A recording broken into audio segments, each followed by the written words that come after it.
issued safety guidelines and expectations as it relates to the pandemic, many are concerned it may be too soon to try to reconvene and gather like we did pre-pandemic. But after an unprecedented and very lonely year, for some, the comfort that comes with tradition and gathering with family and friends is worth it. And you can tell the city is booming right now. I see this all empty and vacant for so long, and now everybody's back, and it's a big party. All right, Elizabeth, it is very exciting downtown right now. I gotta ask you, are people taking COVID-19 precautions?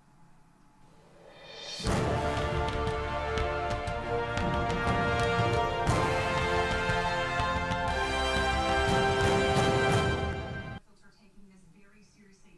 There were 100,000 people inside Mercedes-Benz today, and it was only mask optional. That's because they had the roof open. But you still saw a lot of folks wearing their masks.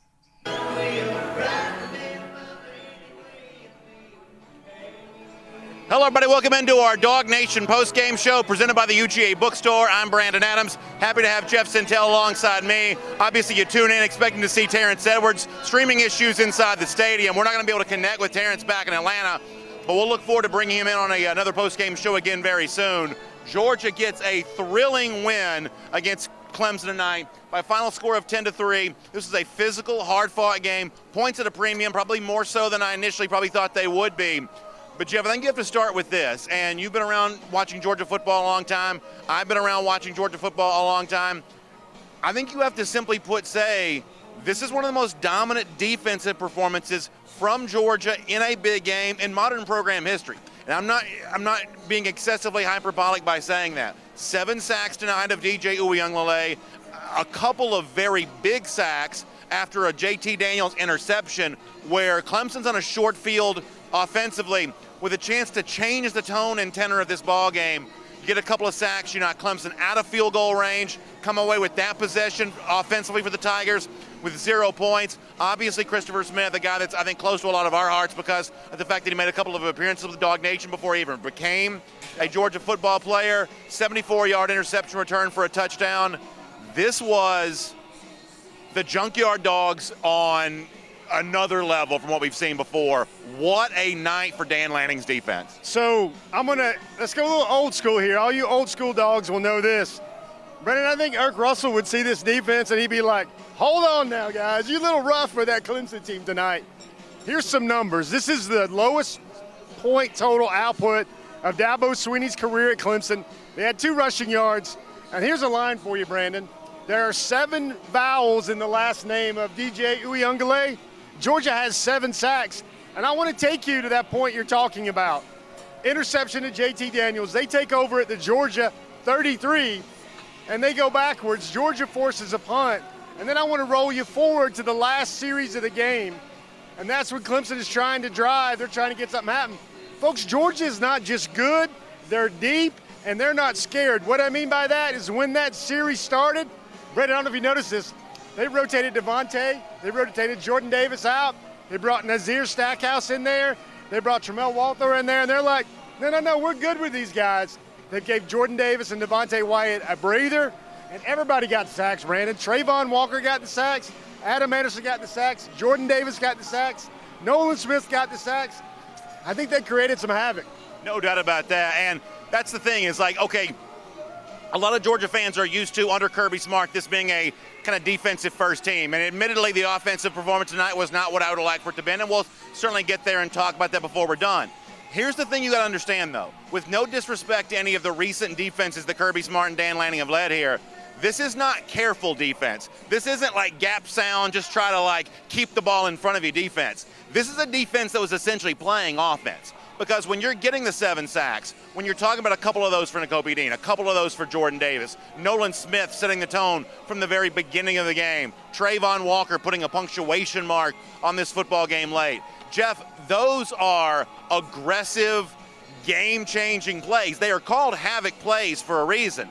And the brand of defense that Georgia played tonight is unlike anything that it's played to this point in time under Kirby Smart. And people are going to say, well, what does that mean for the future? I don't know what it means for the future, but this is a Clemson team that scores points against everybody. And yes, it's new faces and new places.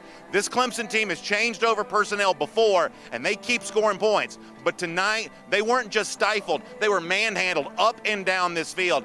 This is a night for Dog fans to smile, and for the Georgia players that contributed to this victory, this is a time for them to flex. I think this is a level set, Brandon, because everybody thought this was the year Georgia needed to throw it, needed to be explosive. And yes, maybe they probably do need to make that progression in the program, Brandon. But I don't know if this team needs 40 points a night. Not with that defense, not the way that's playing right now. Now that's going to look good on the scoreboards.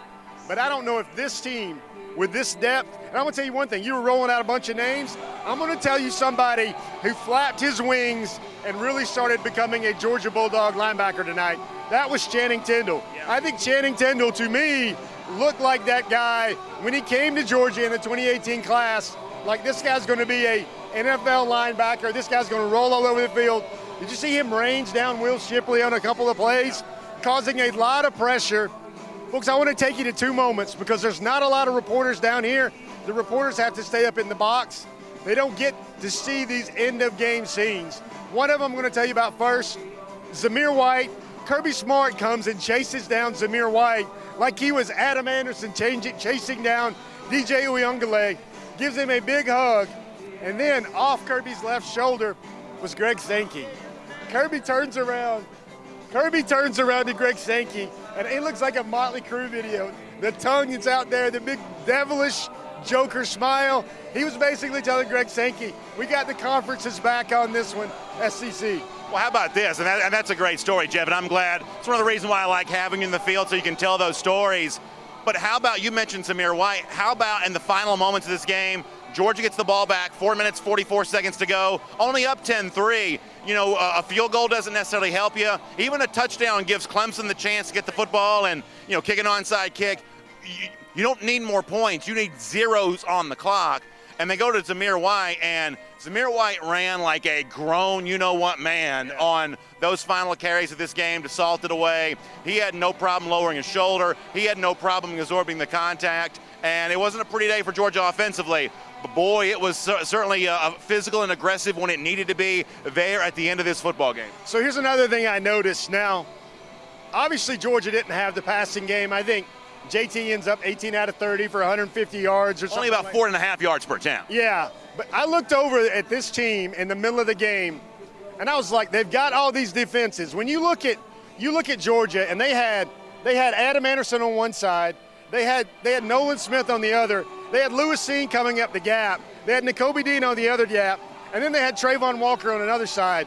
And you felt sorry for DJ a little bit. So that's all the talent. But then I looked on the sideline, and I counted up three former SEC head coaches, Matt Luke, Will Muschamp, and Kirby Smart. And I'm going to tell you what, Will Muschamp was booming some dudes on the sideline today. He was in their face. He was like, that's not the Georgia way. That's not the Georgia standard. And they found the Georgia Stanford. I thought a big part of this game, Brandon, was Nolan with the very early sack. Oh, yeah. He's like, hello, world. I'm here. Remember me? I'm here. I'm not going anywhere. Never sold a dime of my Nolan Smith stock here, by the way. So we're going to take a bunch of your comments. Good stuff from Jeff Sintel there. But here's the thing. Look, y'all know I follow this team. I love Georgia football. I am as happy as I can be tonight. I have been waiting, you have been waiting to see a big win. For a lot of us, it feels like it's been too long since a really big win. This is a big win against a team that's been in the playoff every year since 2015, a team that's won 2 national championships over the course of the last 5 seasons, or going on 5 seasons now. This team that's collected multiple national championships, and they came in here tonight, and Georgia was simply just the tougher football team, the more physical football team, defensively, running the ball when needed to be. Not a thing of beauty, but you know what? Clemson limps out of the stadium tonight because of what Georgia did to them, and everybody in the ACC is going to know what that's all about when they get back and tell them about it. So we were in the belly of Bank of America Stadium here right now, and the press area is right here, the photographer area is right here, and Brandon, I've been around some bowels of stadiums when Georgia beats Auburn, when Georgia beats Florida, when Georgia beats a lot of powerful teams, and Oklahoma when they beat Auburn for the SEC title. I have never heard a Georgia locker room as loud as it was tonight. You could hear it through walls. I think you could probably hear it all the way up to Fort Sumter. in the Carolinas, maybe all the way up to Virginia line. That's how loud, that's how happy Georgia was tonight to celebrate a win, to be a Bulldog on Saturday night in Charlotte. And, man, I'm going to throw a shout-out to former Bulldog great George Foster. Good follow on Twitter if you guys don't follow him yet, but very opinionated. He's played at Georgia. He's played in the league. And someone asked him, he's like, well, what's your opinion now of DJ Uyunglele? And he's like, man, I'm not judging him at all because he's going up against that Georgia defense. He said that Georgia defense is going to choke a lot of teams out. He says, I'm not going to grade DJ on this at all because this Georgia defense is a different animal. Yeah, let me tell you this, DJ Uyunglele may go on to have some great nights in the 2021 season, but tonight he was on his back counting lights. He was on his back counting every one of these lights in the stadium, and that's where Trayvon Walker put him, that's where Nakobe Dean put him, and that's where Nolan Smith put him, that's where Jordan Davis put him. How about Davis, high water mark for him going, and I promise we're going to take a bunch of comments, y'all, I swear. We'll do that. How about the high water mark for Davis going back to his last full season because he was obviously hurt in a pandemic-shortened season a year ago. 2.5 sacks. We're like, oh, look at Jordan Davis. He's coming on with a little bit of pass rush, getting 2.5 sacks. That was near the team lead, by the way, in 2019. Folks, don't forget, statistically speaking, just how meager some of the Georgia sack totals were as recently as 2019. Jordan Davis had 2.5. He was tied for second in the team in sacks in 2019. He had 2 tonight against Clemson. And the number everybody's going to look at is 7 sacks, and that's impressive. I think that's the most for Georgia in quite a while against a top 10, top 25 opponent, top 5 opponent. But if we're going to say DJ Uyunglele was sacked 7 times, Brennan, he was hit about 15 times beyond those 7. I mean, there was nowhere for him to go. No. He was throwing the ball. He was not accurate. He was under duress. And that's the big thing about football at any level. You've got to affect the quarterback. DJ Uyunglele was never comfortable. I mean, Georgia had some adversity today. The punt that goes off the guy's shoe. Kendall Milton was a beneficiary of some bad physics right there, or I guess he would be the victim of some bad physics right there. It also touched the Clemson guy first. I mean, I don't know what you saw from down the field, but the replay to me looked like Georgia may have gotten hosed in the call there a little bit. And they weather that. That doesn't even show up on the scoreboard. They miss a field goal. They keep moving up and down. I mean, Georgia's defense, we're going to talk about this all the time because this is going to be the running story of the season. But they made that 7 points, Brandon, feel like about 17. No, they really did. Yeah, I mean, when it got to 10-0, you're like, wait, is that ball game? Is 10-0 ball game here? All right, a bunch of your comments. Let me remind you, it's our Dog Nation postgame show presented by the UGA Bookstore. And how about this? We get to go back to Athens next Saturday. We get to be at the UGA Bookstore after the game for our Dog Nation postgame show. A lot of you looking forward to being there before the home opener against UAB. And don't forget, big autograph signings all day next Saturday there as well. Obviously, Coach Dooley, as he has been so many times, going to be there signing autographs from 1 to 3 p.m. A lot of the books that he's written, he'll be signing those. And how about the former great Super Bowl champ Malcolm Mitchell on hand there as well. In addition to that, all the great apparel makers, Peter Millar, Tommy Bahama, Vineyard Vines, 47 brand, all Nike, obviously a lot of the same coaches gear that you see on the field. It's there for you at the UGA Bookstore, UGABookstore.com for more details on that. Big autograph signing with Vince Dooley and Malcolm Mitchell. We'll be there for the post-game show. Man, it's going to feel so good to be back between the hedges next week with a victory in hand against a longtime rival in Clemson and a perennial playoff team. This is a major statement for UGA tonight. Jeff, give me one more thought here and let's take some comments. Yeah, so I want to try and bow this up a little bit. And, folks, you look at this Georgia team now and you say ahead of schedule, you say this is a team that is really only going to get better. Remember those narratives coming into the game? What about Tyke Smith? What about Darnell Washington? What about Dominic Blaylock? What about guys like Eric Gilbert? What's this team going to be like when all those pieces come to bear? I mean, Georgia right now has a collection of 3 walking boots. You got Tate Ratledge tonight. Hope everything's great with him. It looks like he was on crutches. He was also in a walking boot. Came out of this game early. You got Tyke Smith. You got Darnell Washington. You got Dominic Blaylock still not back yet. Although pretty active in warm-ups, interestingly tonight. He was, but you see all these pieces still to come. And Brandon, that defense is only going to get a little bit better. Oh, yeah. Listen, and that's a nightmare scenario for anybody else who's on the Georgia schedule who saw the way that bunch played tonight. And Keely Ringo, I mean, this was his really first baptism by far, really big game ball play. And, I mean, he gets 2 pass interferences. He's going to learn from that. He's only going to get better. You take away those negative plays for Georgia's defense, and I don't know what Clemson gets tonight. All right, a bunch of comments here. Jermaine King reminding us it was the legendary Coach Vince Dooley's birthday. Obviously, he had some great wins against Clemson in his career, and I know he was smiling tonight as he was watching the Dogs get this win tonight. Curtis Carson says, I'm super proud of their performance. Only going to get better from here. Remember, we're missing our playmakers, and that's true. And we said this on the show this week, Dog Nation Daily, that if you could just find a way to slip through this, and admittedly I thought Georgia would play better offensively tonight than it did, but we did say, just find a way to get through this one. Find a way to live on to fight another day. Allow yourself to develop and improve as the season goes along. Certainly getting healthier with some of the names that you mentioned a moment ago. But that's the thing that you got to look forward to. As the schedule now gets easier post-Clemson, the team, now it may take a few weeks, but the team is only going to get healthier. I think we remember back in 2017 how a very different kind of team, but a high-profile team in Notre Dame. That win became a springboard for Georgia's run through the SEC. Obviously, there's a lot of football left to be played, and I'm not going to guarantee anything. But this tonight, because of how it was earned and because of how things set up after this, I don't think it's a stretch to say something similar could unfold for Georgia now with UAB coming next week and SEC play coming after that. You know, I think we'd be remiss, Brandon. We got two names that have to show up. We all thought Jermaine Burton would have a day. We all thought James Cook would have a day. Neither of those guys were really effective. We saw Brock Bowers show up in a big way, made a lot of plays, a lot of targets. I think he only had like 6 catches for 40 yards. He was the leading receiver tonight for Georgia. But I want to mention two names. We should have mentioned them a lot earlier. The first of those is Cedric Von Granger. Good job tonight. I mean, he came in, he held it down. I've always thought when I watched this young man as a recruit, and Warwick Erickson's great, and the centers that Georgia had last year, Trey Hill was great, but I've always thought when it's Cedric Von Granger's time and he's ready, I don't think he's going to let that thing go because he will be at the center of some very great things for Georgia football. No pun intended with that as far as being in the center. But listen, this is also classic Georgia football. This is classic Matt Luke influence on Georgia football too. We could all look, and you're reporting on this going back to the time when he was a recruit, obviously helps tell this story, but he was a tremendous prospect, but they didn't give him this job.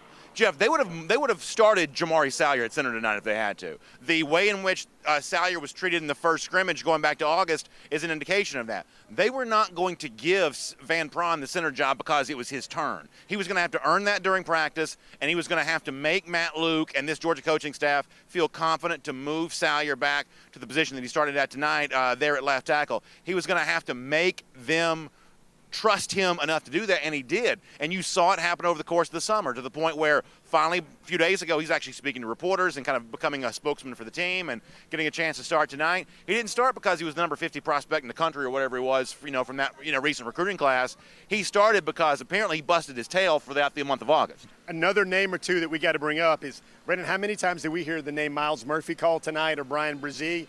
That goes to Jamari Salyer at left tackle, Warren McClendon on the other side. I think Miles Murphy has 1 sack tonight.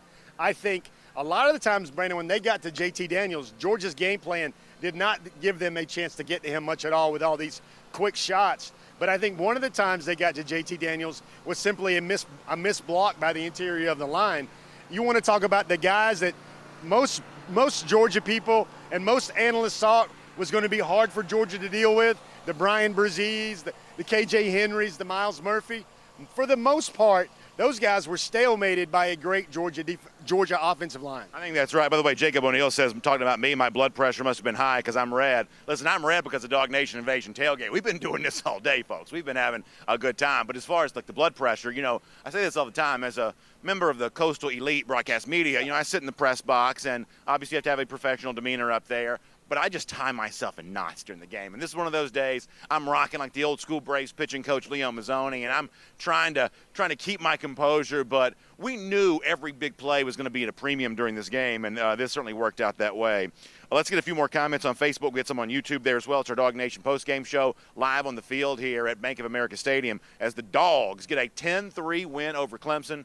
And, boy, it feels good on a Saturday night here after that's all said and done. Folks, let me tell you one story about B.A. I've been doing broadcasting with him for 6 years. Some very, very big wins in the Kirby Smart era. I'm going to paint the picture here. While we're getting everything set up and the white balance and the light, everything camera we need to do to give you a good, clear live signal and a shot today, I want you to picture this. I think it was Friends in Low Places. Oh, there's a little Friends in Low Places playing. There was a little old – you're in a good southern town when they're playing Old Crow Medicine Show over the loudspeaker as the postgame show is rolling on. But this guy is sitting here dancing the jig like he's Bruce Willis in Last Boy Scout or something like that, having a good old time here in the Queen City. Listen, I know here in Charlotte, North Carolina, we got comments coming, I promise, but I know in Charlotte, North Carolina, we're not going to have to break out some Ric Flair, because this is the town that Flair called home, and we may be limousine riding, Learjet flying, kiss stealing, wheeling dealing, sons of guns before this night's all over with, because it is that kind of night in the Queen City here. All right, more of your comments coming up here. In fact, let me pull these back up here again. Facebook, we'll do YouTube there as well. Killian Worthy says this could be better than the 2017 defense. And Jeff, the play that you got from Nakobe, and y'all, I know this borders on heresy because of how well Roquan played in 2017. But what I saw from Nakobe tonight, and yes, I know he got a pass interference penalty, may have been suspect, may have not, but the call went against him. I don't care about that. What he was doing tonight, dialing up those blitzes. By the way, Dan Lanning's got that in his DNA, y'all. He is an aggressive defensive coordinator. He is turning lions loose and letting them get after prey. Nakobe Dean is one of those. I don't think that Killian is overstating this.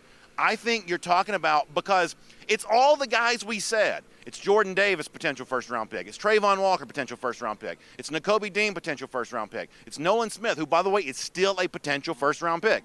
It's all of those guys who showed teeth tonight. And I don't think it's crazy to say you're talking about a defense that could be what 2017 was, if not more. Got to bring up the name Chris Smith. I know you mentioned him in the open, but Chris Smith is another guy. Here's why I think the 2017 defense is not going to be up to the snuff of the 2021 unit, is because I saw a lot of experienced players, Brandon. I don't know if I saw very talented players, especially that back-end secondary. You look at a guy like Chris Smith, who has waited 3 years for his chance to play. We would play at a lot of other schools. He was originally a corner. He changed his body. Look where he is now. You got Keely Ringo figuring it out over there. He's going to be fine. You got Darian Kendrick on the other side. I thought Latravius Brini played great. And, folks, you got to remember, this is Brini, by the way, in this end zone right over here, goes one-on-one with Frank Latson, who's a terrific wide receiver, and won that battle on a big play in the end zone. So shouts out to Latavius Brini. And Brini, folks got to remember, this is really only his second game center stage on the Georgia defense. I mean, he just walks into this role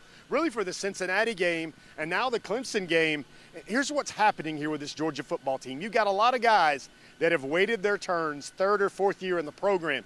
Channing Tindall, Chris Smith, Latravius Brini, on and on and on, Devontae Wyatt. These are guys that have been there for a long time, and now they're just the bigger and badder and more physical man compared to that other guy across the line from them. Javon Perry says Tony Elliott had bug eyes all night long, looking confused up in that box, trying to figure out what plays to call. Yeah, no doubt. Jeremy Lloyd, by the way, shout out to you, who did call 6 sacks for the Dogs on.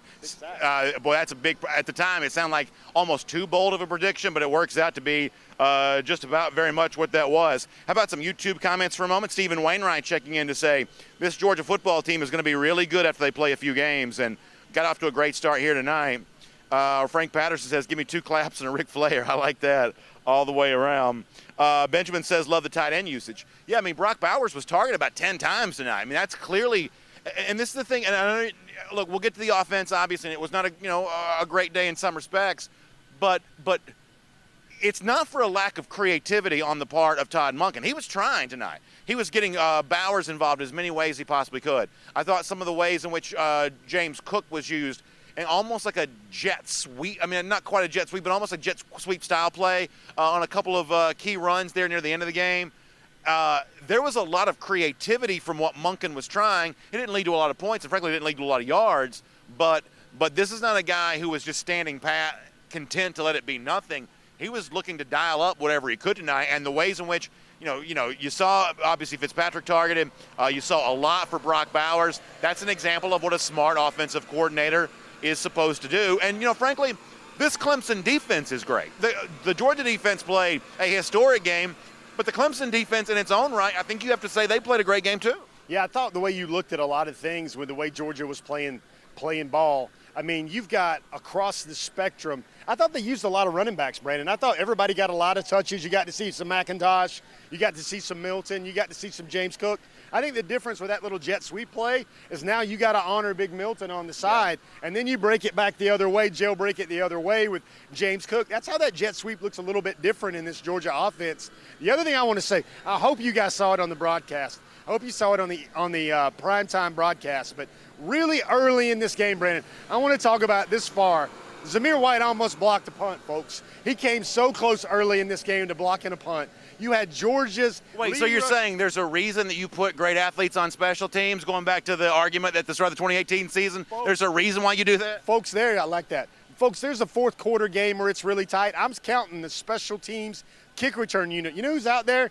Adam Anderson, Nolan Smith, all those guys are out there on the kick return unit. And then this ought to be unfair. You've got Arian Smith as the most lethal punt downer, gunner type guy ever. I mean, Arian's almost the guy that gets down there before Jake Camarda's moonshot. I think this was the most consistently excellent game of Jake Camarda's career at the University of Our Georgia. producer, Michael Carvel, had pointed out early 3 big punts for him in a very tightly contested first half.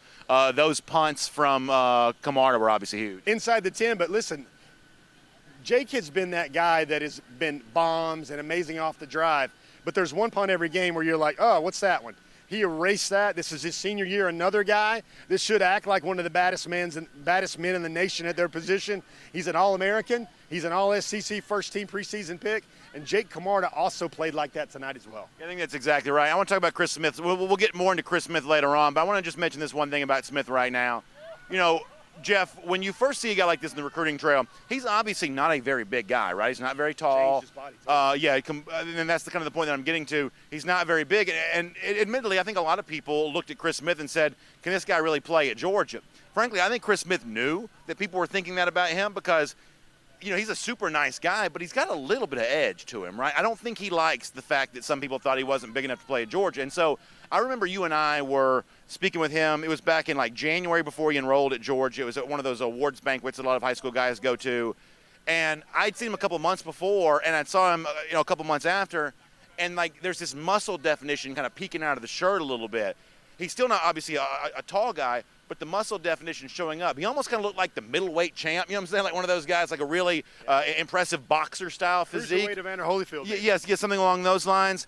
And in my mind that time, I was like, well, if this is the kind of weight that he's already putting on, really on his own before he gets into Georgia, because at this point in time, he was only about that day or so actually enrolling at Georgia, so he was doing this work on his own. I thought, well, you know what, maybe this young man is going to show something. He took some lumps last year playing after the Richard LeCount injury, earned his stripes during that time, the 74-yard interception for a touchdown. Jeff, if that touchdown doesn't get scored by Smith, wow, I don't know if this game has a touchdown tonight. Yeah, I don't think so either. And so many good stories, so many guys. Like, let's look about the former Dogs that were here. Champ Bailey was here. Thomas Davis was here. David Pollock was here. Of course, DJ Shockley was here. I wonder how we did on the call on the radio. If anybody listened to the radio tonight, I'd love to hear some thoughts about how DJ Shockley was on his first game as the new sideline reporter for Georgia. But who else I saw, Brandon? Richard LeCount III was here. Malik Herring was here. They went and found their guys before the game. They dapped them up. Quavo made it, Brandon. I know you're always happy when Quavo. Always, yeah. And they were in that exuberant Georgia locker room. I can kind of hear Lawrence Smith in the back of my head. This is go back down to this exuberant Georgia locker room. But this, what is it, Brandon? It's a great day to be a Georgia Bulldog. It's a great day to cover the Georgia Bulldogs on a Saturday night. And I like this comment right here. Phil Hurd says that nobody better not even hint that we can't beat ranked teams. And that's the thing. We said this so much going into the game. This is a game that matters because rightly or wrongly, Georgia had a spotlight on it for the fact that these were the kinds of games that hadn't won. Beat good teams. Have you beaten great teams? Now you say, well, in 2021, we don't know yet if Clemson's going to, be a great team. Track record matters here. Every playoff since 2015, Clemson has been in them all. That matters. That's the kind of team Georgia beat tonight. And as the commenter just said, it's the kind of validating performance that Dog fans have been hungry to see for a while. And now the curiosity builds to see exactly how Georgia's going to build on all of that. It's our Dog Nation post-game show. We're presented by the UGA bookstore, and we'll be back at the UGA bookstore on Saturday for the home opener against Bill Clark and the UAB Blazers. Malcolm Mitchell going to be there signing autographs. Vince Dooley going to be there signing some of his books. All the great apparel. You want to get stocked up and looking good for the upcoming season, the UGA bookstore is a great chance for you to do that. So it's UGAbookstore.com if you can't be there in person. But come on by and see us, whether it's in the afternoon there for the autograph signings, for our appearance post-game, for the post-game show. Please come by and see us at the UGA bookstore. It is going to be a great, great time all the way around. All right, we'll do a couple of more comments on YouTube. We'll hit some Facebooks there as well. Twan Glover says, I'm turned up tonight. Y'all, this is fun for me. I mean, I love doing this. How much fun was it tonight? We haven't had a Redcoat band on an away game in, obviously over a year. To see the Georgia fans, I'm right up there in the press box, just so jealous of the people who are like just below me. Talking about turned up. That press box before the game, it was shaking and swaying. And I'll give Clemson fans credit. They were making a bunch of noise too. This building was so sideways before the game kicked off. And as the game progressed, obviously it became the Georgia fans who were the ones making all the noise. And they were the only ones left when the game was done. But yeah, I am turned up tonight. And I'll use the T at the end of that word because this is something I've been looking forward to. Not just a big Georgia win, but a big Georgia win in front of all these tens upon tens of thousands of folks who are here to see it. It doesn't get any better than that for me. I got another scene for you, Brandon. I'm going to point over here.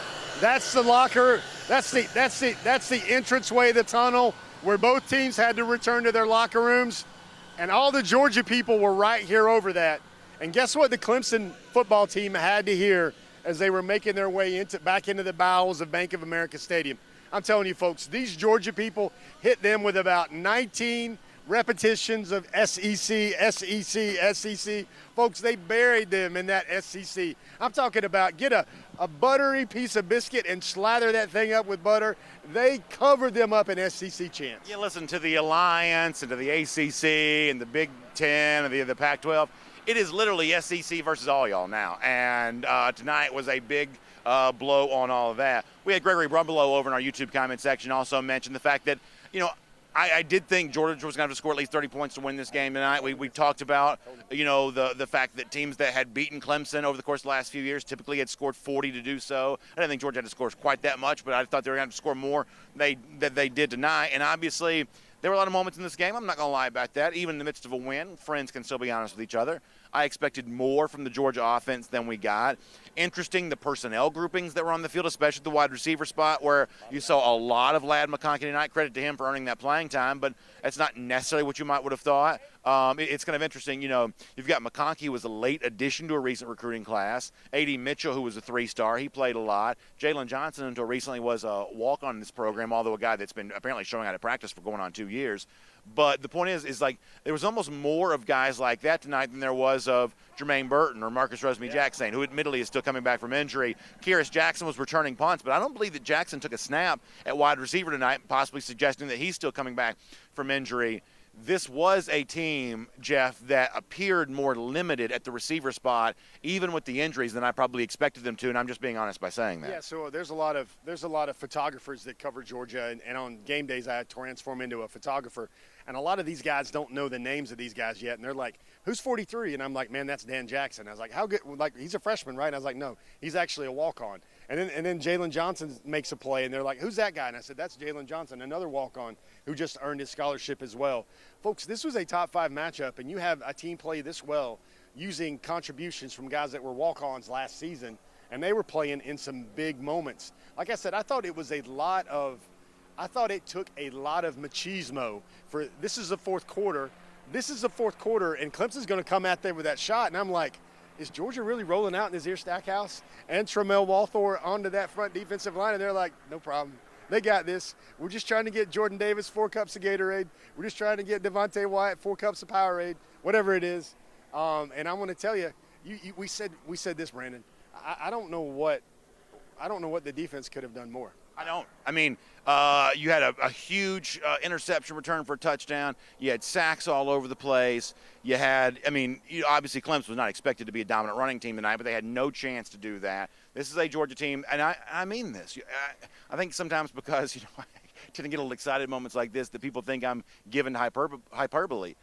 I've been watching Georgia football for decades. I don't remember a better defensive performance in a big spot than the one that you got right here, because this is an offense that's going to – I'm talking about the Clemson offense. This is an offense that's going to score points on people. They are going to move the football at some point in time, but they were not capable of doing it tonight, and it's because of the Georgia defense. And it wasn't stand there and keep the football in front of you and keep contained. This was Georgia wreaking havoc. This was Georgia playing with a steel chair in its hand. This was Georgia, going out and – essentially playing offense while on defense with the negative yardage plays. Yeah, let me power bomb a football cliche. What's that we always hear, Brandon? Kirby Smart might even say this in his Zooms right now. You're never as good as you look, and you're never as bad as you look. Folks, I think that defense was as good as it looked. Even when DJ got the ball off, there were two guys in his grill. He was getting hit when the ball got off as soon as he let it go. And then the other thing is when he gets that ball out of there are Bulldogs everywhere swarming around that ball, whether it's a Chris Smith, whether it's a Lewis Cine. I thought he had another great game tonight. Broke up a lot of passes, a lot of physical play. We knew that was going to happen with Lewis Cine, but we saw a lot more plays on the ball, a lot more plays in space. It's almost like when that ball got out of Ungale's hand, and sometimes it was a miracle for DJ to get the ball off, you're like, oh, Georgia's got that. They've got that covered on the backside too. I thought it was a total defensive effort tonight. I did too as well. Let's hit a few stats, then I promise you more comments coming. We told you before, I thought the final drive of the game, the one that begins with 4 minutes, 44 seconds to go on this clock, in the fourth quarter here, a big dose of Zamir White, 13 carries, 74 yards. That gives him an average of 5.7 per tote. Good job there. I thought when Milton got a chance to run it on 6 carries tonight, I thought he showed a real spark. It's obvious why he's such a fan favorite, because there is that little bit of hitch in the giddy up where you kind of think, oh boy, it's a toe in the turf, and you think he's about to make a big move. He was very close to breaking a couple big ones tonight. It's very easy to understand why people want to see more of Kendall Milton in the game to go along with what Zamir White was providing, and really the whole stable of Georgia running backs. Pretty good game there. James Cook had a couple of key carries late, 5 carries for 19 yards. As far as the receiving story goes, we mentioned before, Brock Bowers targeted an incredible number of times tonight. Catches 6 of those balls for 43 yards. James Cook also had 4 catches there as well, and then 2 apiece for Rosemy Jackson. McConkey also got 2 catches, as well as Jermaine Burton, but probably not the night tonight that Jermaine Burton would have liked to have had. I think it's safe to say. Yeah, it was, and it's one of those things where that's going to get better. But it's kind of crazy to say this. I want to make sure that I eat my bowl of crow here. I thought this was going to be a high-scoring game. I didn't think Georgia could do what they did to Clemson tonight, and I thought Georgia's winning efforts would have had big games from Cook, big games from Burton, big games from a lot of guys, and they were just part of the package. Yeah. There weren't big games. They didn't even need to squeeze big plays out of these guys. I think Georgia maybe only threw maybe 1 or 2 vertical routes the whole game. Yeah, I think you're probably right about that. William Gleaton mentioned that it appears that Kyrus Jackson is obviously not healthy. Yeah, I guess this is one of those things that I probably got wrong reading the tea leaves here. I was under the impression that Jackson was healthier than he probably was. I think I overestimated what his availability would be for Georgia tonight. Maybe that was all part of Kirby Smart's kind of master plan. And I guess if it was, then credit to him for contributing to the subterfuge there. But Jackson was actually less available to Georgia tonight, apparently, than I assumed he would be. Somehow this is what happens in football. Georgia loses all those great defensive backs that go to the NFL, and they're making professional Sunday paydays right now. But so many other players progressed over this last year. They're a year older, a year better. Davis, Anderson, Smith, Walker, Carter, Tyndall, Dean. Quay Walker, I thought, had a great game tonight. I saw several effort plays from Trayvon Walker where he's literally 8 feet, 9 feet in the air trying to knock a ball down. But here's the thing, Brandon. This is kind of what we thought was going to happen with Kirby Smart, that the defense was going to be so good, it was going to cover all bases. It was going to clean up all mistakes. All those times when Georgia was like, well, we don't have the receivers yet, or Georgia doesn't have that tight end yet, or Georgia doesn't have that guy that's going to make you miss that true 5-star receiver. Georgia didn't have any of those things tonight. But the defense was so good, it eclipsed all those other worries. It filled up the gas tank on all those other needs. Hugh Nash says, hey, you got to make sure you also give more credit to Channing Tindall. We mentioned Tindall earlier. He made some money today. I think you got to mention him again as well, and I'm glad that Hugh brings him up because he's a dynamic player. This is not, hey, rotational linebacker who jogs on there so he can get his, picture in the newspaper. I mean, this is a guy who's capable of, and tonight we saw him, he flew in, made a great tackle on Will Shipley at one point in time. Shipley's a terrific athlete, and Tyndall got the better of him in that moment. I mean, this is a guy that my expectations are continues to do big things for Georgia all season long. I think Shipley, man, he shook N'Kobe Dean on one tackle, but he didn't shake Channing Tyndall there on that open field play. And everybody, you mentioned the name Roquan. When everybody's making this comparison, and we thought it was heresy to talk about the 17 defense versus the 2021 defense. It's just one game, folks, but if you look at what N'Kobe Dean can be in about 4 or 5 games, and then what Channing Tyndall can be with about 4 or 5 games, if he continues this arc he's on right now, it may not be Roquan. Nobody's ever going to be a Roquan, but those are going to be 2 dudes that will flash a little bit in the game with that sideline to sideline ability and speed and closing speed, kind of like Roquan. Chase and Jesse Barbie on Facebook said, "Is there a chance that other receivers just earned playing time instead of Kearis Jackson?" I guess that's a possibility. Obviously, we'll let Kirby Smart tell the story in his post-game press conference. But my assumption is that, I mean, we saw Kearis last year have back-to-back 100-yard receiving games against both Auburn and Tennessee at a time in which, moving the football through the air was a little bit of a premium for Georgia at that time, and Jackson had 2 big games there. On the basis of those moments, my guess is he's still a big part of the Georgia passing game, and my assumption for now is going to be that injury is what prevented him from doing that. I'll let Smart's words speak more loudly than mine on that, and maybe he'll address that in the post-game press conference. But just given what Kearis has done a year ago for Georgia offensively, my guess is when he's healthier, assuming that he needs to be healthier, when he is healthier, he'll be a big part of the Georgia passing attack. It seems like, Brandon, we need to hang this sign over the whole Georgia offense right now, and it's like, come back and talk to me in October. Let's see how everybody looks like in October. About 4 or 5 weeks, maybe a couple weeks in SEC play. You would expect to get Darnell back. You would expect to maybe have a little bit more progression there with Blaylock. You would expect Kearis Jackson to be a little bit better. All these weapons, Brandon, we mentioned Eric Gilbert's name a lot because everybody wants him to get back into the grind, back into the things that make him such a special football player. But, there's all these pieces for Georgia that they don't need to be counted on right now. It's almost like, I'm going to say this over and over, there's a general feeling watching this team play like, all right, we got you. Just get better. We got you. I think you're right. Come. We need you in October, November, man. We don't need you right now. We're going to handle this, and then it's going to be your turn to make us even better. Speaking of handling this, a lot of Georgia fans got plenty to handle here on a Saturday night in Charlotte, North Carolina. Rolling, handled in more ways than one as a Saturday night turns to Sunday morning. A lot of Georgia fans having themselves a good time. Let's bounce through YouTube comments. We have our Marco's Pizza moment of the game coming up there as well. Jay Shipe says about to tweak this offense with our playmakers over the course of these next couple of cupcakes, and that could be true for Georgia. This could be a time in which the offense really has a chance to figure itself out now because you did earn that win. Surfer Boy 3000 says Tyndall's new nickname is Walking Tall. I like that all the way around. What else is coming through in the comment section? Johnny Lester says 0 offensive touchdowns in this day and age is refreshing old school defensive football. He says it's ugly, but I love it. And to me, ugly's not so much the word I would use as, this is just a street fight. And frankly, if you ever, in real life, if you ever see a street fight, it ain't pretty, right? It's a little bit nasty. Somebody may have to pick up a pipe in order to win that thing. And tonight, Georgia did what needed to be done. And sometimes that's just what you got to do. And I said this, for months leading this game. This is the kind of opponent, this is the kind of spotlight, this is the kind of stage where literally no one's going to ask you how. They're simply going to ask you how many. How many did you win by? Georgia won by enough tonight by a final of 10-3, and there is literally no other explanation necessary. This is the kind of opponent that if you beat them, you clearly did what you had to do. Darian Kendrick. We hadn't mentioned his name yet. With Georgia trying to figure out what they have at cornerback, especially new faces, new people, and new places, I thought he played very well. He played a very great game. I think he gave up.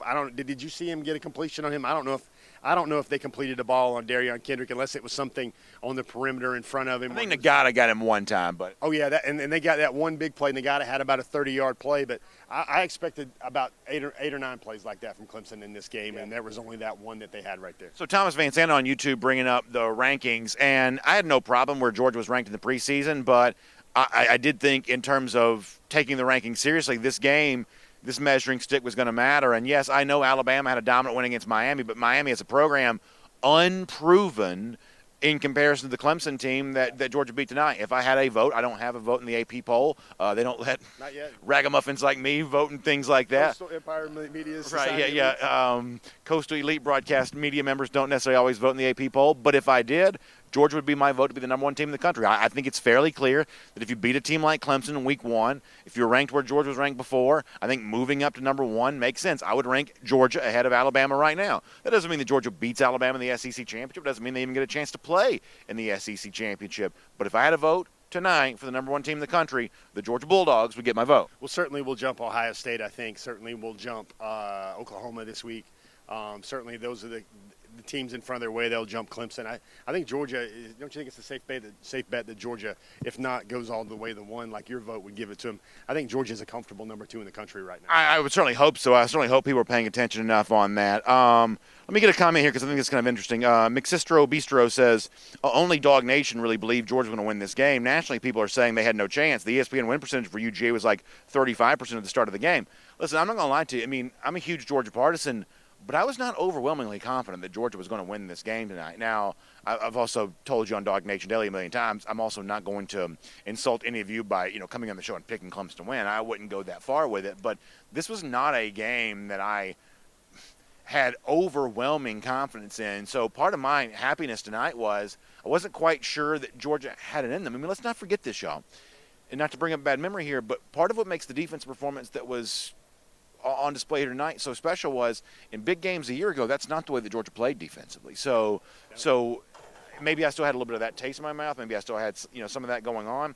But this was not necessarily a game that I could have, with confidence, said Georgia was going to win. So to Dog Nation, who did feel that way, certainly credit to all of you. Let's give you some numbers here. Lewis Seen, 9 total tackles for him. N'Kobe Dean had 5, including a couple of sacks. Adam Anderson also had 5 sacks there. I should say 5 tackles.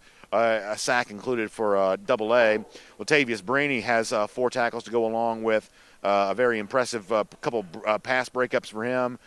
Trayvon Walker had a sack plus 4 tackles. Nolan Smith had the sack plus 3 tackles. We talked about Channing Tindall. He got in there for 3 tackles. Christopher Smith had 3 tackles as well, in addition to a 74-yard interception return for a touchdown. In fact, let's go ahead and give credit to Smith because, for me, if we're going to zero in on individual play, I don't think any individual play stands out more so for Marco's moment of the game, brought to you by Marco's Pizza, more so than the 74-yard interception return for a touchdown by Smith, because he makes a real play on that ball, right? I mean, this is not a ball that just fell into his lap. He had to go get it, and he did get it. And I'm going to talk about some anxious, nervous Georgia fans because obviously, a scoreless game at that point in time. When he takes that thing all the way across the field, this place was going bananas. It was so much fun to be able to see. I'm going to be looking forward because, again, on that play, one of the things that you made all those great points describing the play that Smith made, but the part that I remember is the before, where Georgia has him under so much duress that he can't really make a clean read out of a clean pocket. He's got to get that thing out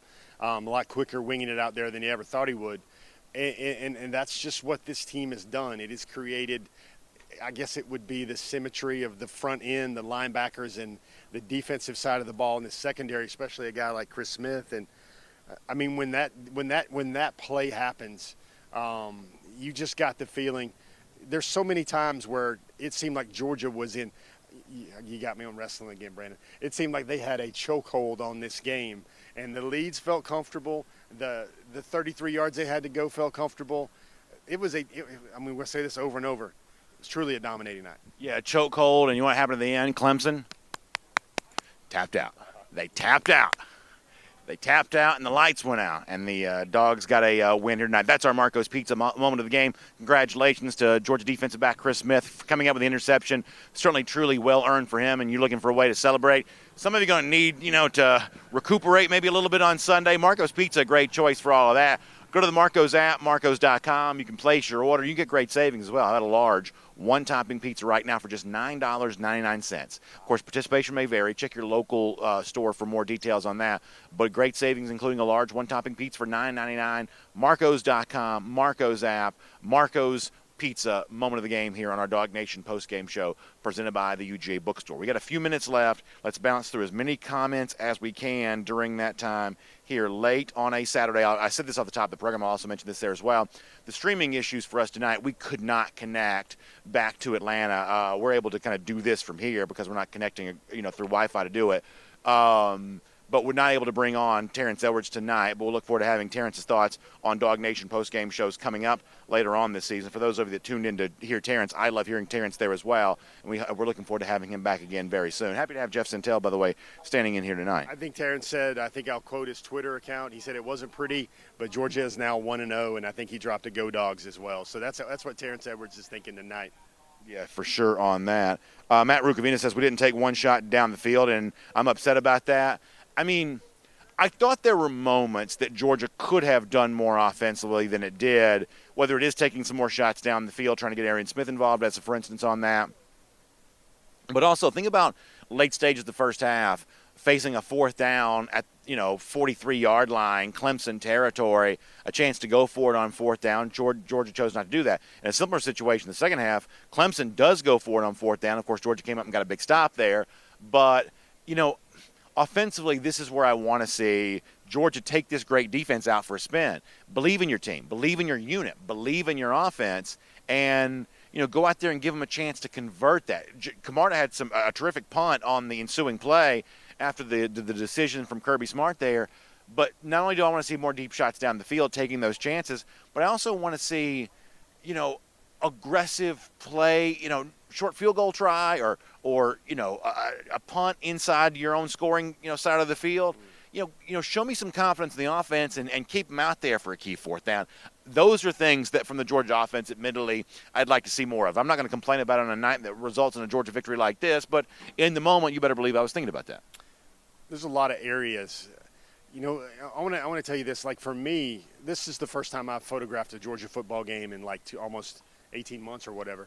There's so many players now. Even just watching warm-ups, Brandon, you see JT Daniels warming up, and you see Carson Beck warming up, and then you see Brock Vandegrift warming up, and then you see Stetson Bennett warming up. The word that comes to my mind is excess. I don't know if Georgia's ever had four capable quarterbacks like this to kind of weather things, or that's their roster now. They've got a Brock Vandegrift, they got a Carson Beck, and they've got a JT Daniels. And you look all across the field. There's so much depth at running back. So much, it feels like wide receiver is a mash unit with all the guys that are not there. But you're finding guys there. You're creating guys there. The offensive line. Let's look at this. Tate Ratledge goes down. Justin Schaefer was out for a little bit, it looked like tonight. Warren Erickson comes in. Georgia starts shuffling guys around. Jamari Salyer did an excellent job tonight at left tackle. Nobody ever says anything about Warren McClendon. He is like the steady Eddie. That dude never does anything wrong. You never hear from him. He has been rock solid his entire. Quite as a church mouse on that side of the field over there. That's the guy. You need to ring the bell a little bit more for my man Warren County, my man Warren McClendon from Brunswick a little bit more. But you talk about a guy that goes about his job, very little fanfare, performing at an all SEC level. No leaks in that dam over there by that side whatsoever. And I love what you saw out of Cedric Von Granger. I'm going to tell you, here's what I knew a little something. Jordan Davis, this is his hometown. We got to mention this. Yeah. This was his homecoming. This is what he came back for. Remember he said, see you in Charlotte? That's right. And Mallard Creek, stand up. I want to take you through before this game. Jordan Davis had his ears in. He must have made, 7, 8, 9 laps around this field. Just walking, just pacing. He's maybe like that lion that's trying to figure out how much he's going to eat for dinner tonight around across the Sahara, and then Jordan, he left this field tonight to a hero's ovation. These Georgia people in here were serenading him in love. But I'm tell you, Brandon, if you guys didn't see this at the beginning, I swear I'm never going to look at Kirby Smart the same way without thinking of that Gene Simmons look he gave Greg Sankey over there, that tunnel right over there after that game. He just turned around and gave him that biggest smile. His tongue was out, and he was basically like, SEC, man, we got you. We got you on this one. It's great to hear. John Benton wanted to know about a recruiting update. I want to talk to you about that before the show is done because we had a really interesting dynamic today with, guys having a choice of which side of the field they wanted to sit on. I think that's pretty interesting. So we'll let Jeff tell us about that. Mike Gogne also asking a question about Tate Ratledge, who you talked about this earlier. Unfortunately, Ratledge was seen in a walking boot today, left the game early, had to be replaced right there. Warren Erickson came in and spelled him there at the guard spot for a while. And I guess the official word within the press box during the game was that he was out for now, but obviously the visual on that leaves some cause for concern. It's another in the walking boot club. I think Georgia in years past had the hobnail boot. Well, right now you think about the walking boot with a lot of Georgia's, kind of a lot of their key, either impact or first-year type players up and down the line. And I saw Broderick Jones today. He got in the game as well with all that shifting and moving around right there. And we also got a chance to see, I know he didn't play, but this word excess keeps coming to my mind. Amarius Mims. Folks, just wait. Didn't see some of Broderick Jones today, though. Yeah, we did play Broderick Jones. Georgia did play Broderick Jones, but folks, just wait on Mount Mims, man.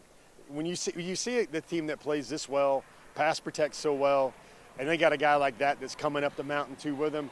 I mean, this is one of those moments which makes you think, if you know football, this team's going to get better. These players are going to get better. But when it gets better, it's going to be something to watch. All right, a couple things here. If y'all want to talk recruiting because Jose Ortiz is bringing it up too. How do you think something like this impacts Oscar Delp, a guy that, we've seen South Carolina get his attention, but he all wanted to take that visit to Clemson there as well. For a guy like Delp, what does he think about what he saw tonight? Yeah, I tweeted this out. I think this was a love letter to Oscar Delp a little bit. I mean, this was a bold-faced, italicized, gargantuan font that, hey, we're going to use this tight end. And we're not going to say we're going to use this tight end. We're going to target this tight end.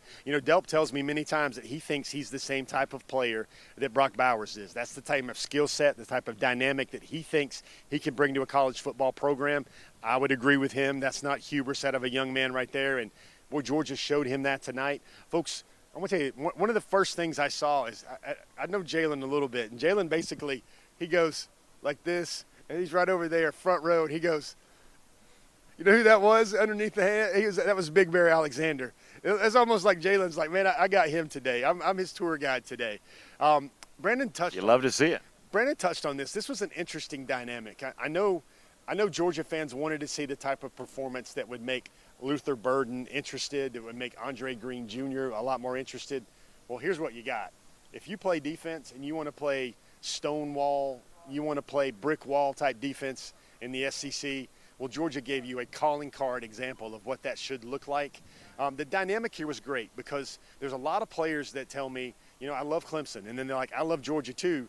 And they both were offering me tickets. So I had to decide which tickets I wanted to take. Was that the Georgia ticket side? Was that the Clemson ticket side? It's one of the most fascinating recruiting subplots I can remember with this playing out in a neutral field like this. A lot of programs don't like it. Frankly, I'm not quite so sure Clemson likes it as much as Georgia does. Well, it is funny because I know some guys that are going to probably end up at Georgia, and they're like, man, I'm going to sit on the Clemson side because the guys I want to hang out with and watch a game with, they're going to be on the Clemson side. Those are my boys. I want to hang out with that. But you saw up here on the Georgia side, let me see if I can roll through. You saw a lot of the Georgia commitments. You saw Tyree West. You saw Pierce Sperling. You saw Jacob Hood. You saw Justice Haynes. Was he on the Georgia side? Justice Haynes was on the Georgia side. You love to see it. You love to see it. Pierce Sperling, I said him. Christian Miller was here. Adonijay, the 6'7", 6'6" defensive end at Cedar Grove was here. Kyan Lee was here. Excuse me. CJ. And that kind of night, by the way, the voices, as we approach well past the witching hour, the voices start to fade here a little bit. Quick question. Coastal Elite Media Broadcaster Society. We don't have to catch a bus tonight, do we? We don't have to catch a bus. Yeah, honestly, I'll tell you a true story. I don't know what hotel we're staying in. I wouldn't know which direction to go to get there. I literally, once we leave the stadium, I have no idea where we're going because I'm here with my family. I don't know where they are. I haven't seen them in hours. We may just wander around the streets of Charlotte tonight. So if you're doing the same thing, look for two guys in Dog Nation gear because he's not lying. He's not lying. I couldn't even tell you what the brand of the hotel. Like what company owns this. I have no idea where we're going once the show is done, but we're going to have a good time doing it. Oh, by the way, how about a couple of scores here from Pasadena? LSU fans completely took over the Rose Bowl, but it was a big night for the Bruins, 38-27. Wow. Chip Kelly's bunch gets a win over LSU, so a rough start for an LSU team. Was looking for a turnaround season in 2021 after a 5-5 campaign a year ago. They may get the turnaround, but they did not get the win tonight at UCLA. This was a narrow point spread to begin with. It actually had closed in the direction of UCLA, dropping from about a 4.5-point number to about a 2.5 point number. So there was a lot of action on UCLA before the game, and apparently with good reason. It was kind of a wild game. Dorian Thompson-Robinson, the Bruins quarterback, was sacked a bunch, but also scored a bunch of touchdowns. Hold on before you give me your next point, because there's one more thing I got to mention. Also, condolences. Georgia Tech, season opener, 19-point favorite against the Huskies of Northern Illinois. I have here in my hands a 22-21 final score. NIU has come to Bobby Dodd Stadium, and they have toted out a victory against Georgia Tech. You hate to see that. Tough night for the ACC. So you set the bar pretty high there. I'm going to have to come up with something that kind of stays in the green with where you just planted that your tee shot right there. So I'm going to say this. I forgot to mention one name. This was a name coveted by Clemson, coveted by Georgia. Lebius L.T. Overton was also over there on the Georgia side as well. I didn't mean to save that for the very end, but that's your after-dinner men on your pillow. The nation's number one overall prospect in the 2023 class. He was sitting over in the Georgia section tonight. Clemson, as the great American philosopher Luke Combs has said, when it rains, it pours. And tonight it poured all over the Clemson Tigers, both on the field and in recruiting and everything else. All right, Hugh Nash says he thinks he can actually hear the noise. If you really listen, if you really get your ear up there, you can hear the sound of recruits actually flipping, he says, to Georgia after that. I like that. All right, we're going to get kicked out of the stadium here in a minute, so we got to get ready to go. Let's get a few more comments. We'll get ready to get out of here. Richard Sheffield, I saw some complaints about this from Georgia fans. Dabo was begging a little bit on the sideline tonight. Apparently the sign ceiling didn't work tonight quite as well. Dabo forced to beg for some calls on the sideline. Well, it was one of those nights where I think I know what you're talking about. It was the play that they kept reviewing it over and over where did somebody tip the ball before they ran into Camarda? Folks, it felt like a 9-hour delay here on the grounds of Bank of America Stadium. But the thing that happened, it was one of those Clemson nights, is Georgia had punted the ball and the play continued, the down continued, and Georgia, let's be honest here, Georgia had hit the Clemson punt returner well outside the boundary, and he was really working for that call as well, but it was all rendered moot because you had the shenanigans that happened there on the punt exchange where the ball was not tipped. They ran into the punter, so everything after that was all gravy. Say hello to my son, Charlie Adams, who's in the Facebook comment section What's right up, now. Charlie? I'm going to sound a little bit like Rocky at the end of Rocky IV, my son who should be in bed right now, but nonetheless is up commenting on the Georgia-Clemson game. He's having as much fun as everybody. Sean DeBerry says, I'm too pumped up to sleep. It is true. Like, we did high school football last night until about 1 a.m. I slept for a couple hours. Like, I am literally so bleary and delirious right now. I don't even know what end is up, but I'm also too wired to sleep there as well. Matt Rugavina says, when we hit, we win, we run, we win. It's a simple but effective formula. Yeah, I mean, listen, talk about not being able to sleep. As happy as I am, how happy do you think Kirby Smart is? Because I saw how happy he was. Yeah, not only did he win, this is the kind of win that when you're in the third grade and you get to draw a picture of something while you're killing time in class. This is the kind of game he would have drawn a picture of when he was in the third grade. A little bit of running the ball, a whole lot of defense. This is what it was. Yeah, quarterback had gone and sat in the stands. This is the happiest moment of Kirby Smart's life to beat a team like Clemson, who deep down, and we've said this a million times, deep down these Georgia players don't like to hear all that praise that a program like Clemson gets because they tiptoe through the tulips that is the ACC. They don't like that. And Kirby Smart brought a heaping dose of physicality to that bunch. He might not sleep for 4 days. He's got to get ready for UAB. I understand that. But it's not just that he beat Clemson. He beat them with the way that all of us – used them. Yeah. Made them want to quit the game. Some of these guys are going to take up soccer now because of the way that Georgia came out and played them tonight. So here's a little nugget. I was talking to somebody who would really know about this situation this week, and they told me that they thought that Georgia was ready for this week. And really it was almost, and I'm sorry, there's a Tombstone reference coming through my head right now, it was almost time for a reckoning. Georgia had went through such a physical and hard camp, a physical and hard summer, that they were tired of squaring each other down. They were tired of facing off against one another. And they wanted to unleash something on somebody. And they were a little chippy and they were a little mad. And they wanted to make somebody pay for the hard, the grueling, the strain. That's the big word for Kirby Smart this week, the strain. They wanted to make somebody pay, and that's somebody that had to pay for it tonight was the Clemson Tigers, one of the 4 or 5 best programs in all of college football. And Georgia very much made that. They basically took all the teeth out of the Tigers' mouth tonight. Tyler Burden says that front seven, you don't have to say anything more than that. It was certainly very impressive. Christopher Rule says, I believe Georgia rise up the rank as number 2. I've said I would rank them number 1 if I had the vote. Green Soldier was also asking about the officiating a little earlier, and you know, I guess it was SEC officials. The truth is, I wasn't sure about that. Was it really? But it's one of those things where, like, SEC fans can't stand SEC officials. ACC fans can't stand ACC officials. Neither one of these conferences like their officials very much. Daniel Aldrich says Kirby's on cloud 9. Yeah, I haven't really heard or seen much from the press conference yet. I'm guessing it may have started a little bit late, given the fact that I guess he's not supposed to talk to the recruits, so I'm sure he went straight to the he was celebrating a lot. Yeah, straight to the press conference. But, Brandon, this was the game that you expected Georgia's defense to have a year or two ago. You know what I mean by that? That was it. You expected last year's defense with all those secondary guys and still guys like Azeez Ojulari, you know, Jermaine Johnson, folks like that. You expected them to just render an offensive attack inept. Well, just notice what you saw, because I've had very smart people that, you know, played the game at a very high level, people that understand this sport, and they've told me directly they thought that Georgia's defensive scheme in 2019 was too conservative. They thought it was too careful. They thought there was too much protection of the defense. I'm talking about going back to 2019 when they were statistically speaking so good defensively. Yeah. Like, that was a year in which they were, I think, you know, fewest points in the line in the country, or at least close to it. But I had smart people tell me they didn't love the Georgia defense that year because they weren't doing enough of the kind of things that we saw Georgia doing tonight. And so, for as much as some people say, hey, the Georgia, you know, offense got to be a little bit more aggressive, you got to, you know, make some bolder decisions.